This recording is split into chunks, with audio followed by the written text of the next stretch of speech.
to everyone in the bustling city of Brookhaven. Emily Carter was a heartbeat of St. Mary's Medical Center. At 34, she was the kind of nurse every patient prayed for, calm, attentive, and endlessly compassionate. She volunteered on weekends at the local shelter, baked cookies for her elderly neighbors, and never missed Sunday service. So when she didn't show up for her night shift on a rainy Thursday in October, it was instantly out of character.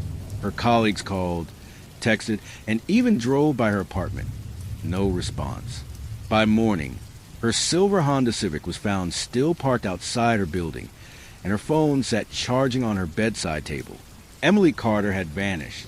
Detective Reinhold, a seasoned investigator known for his methodical approach, was assigned the case. No forced entry, no signs of struggle, he muttered, scanning her tidy apartment. It's like she just walked out. Security footage from the building's front entrance showed Emily leaving at 9:47 p.m., dressed in scrubs, a raincoat, and holding a small tote bag. She never made it to work. At first, police suspected a random act of violence. Brookhaven wasn't immune to danger, late-night muggings, occasional abductions. But something about Emily's disappearance felt personal. As days passed, the investigation peeled away the layers of Emily's seemingly perfect life. Her co-workers spoke of her professionalism, but one, Nurse Rachel Torres, hesitated. She'd been distracted lately, said she was seeing someone but wouldn't say who. Detectives dug into her phone records. Dozens of late-night calls to one number, an unlisted cell phone registered to Dr. Alan Mercer, the hospital's chief surgeon and a married man. When questioned, Dr. Mercer insisted they were close colleagues. But text messages told a different story, an affair that had grown intense, then strained.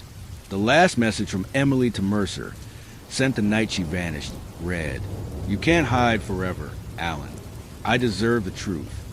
2 weeks later, joggers discovered a woman's body tangled in debris along the Hudson River, miles downstream. The autopsy confirmed what Brookhaven feared. Emily Carter was dead. Cause of death, blunt force trauma to the head. Detective Holt replayed the evidence. The texts, the secret meetings, the tension. Mercer's alibi? He'd been at home watching TV with his wife, Caroline. Security footage from their gated neighborhood confirmed his car hadn't left. Still, something gnawed at Holt. The crime felt calculated. Not a crime of passion, but cover-up. When investigators re-interviewed Caroline Mercer, she appeared calm, even helpful. But a quiet tip from a neighbor shattered the facade. The night Emily disappeared, Caroline's SUV was spotted leaving the house around 10 p.m. A search warrant uncovered a blood-stained scarf in the vehicle's trunk.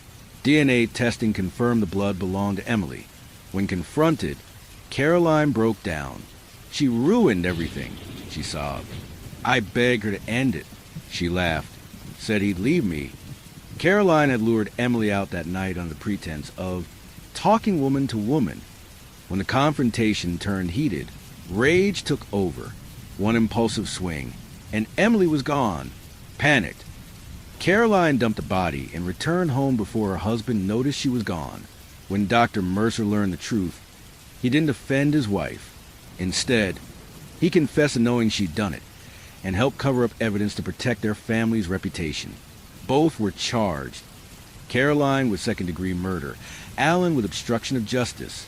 At the sentencing, Detective Holt watched Caroline as the verdict was read. No tears, no emotion, just quiet resignation. The city of Brookhaven eventually returned to its rhythm, but the echoes of Emily Carter's disappearance lingered. Her colleagues still set flowers at her old locker every October.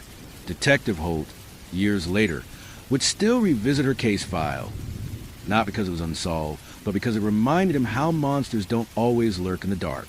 Sometimes they sit beside us in daylight, smiling, civilized, and convinced that love justifies everything.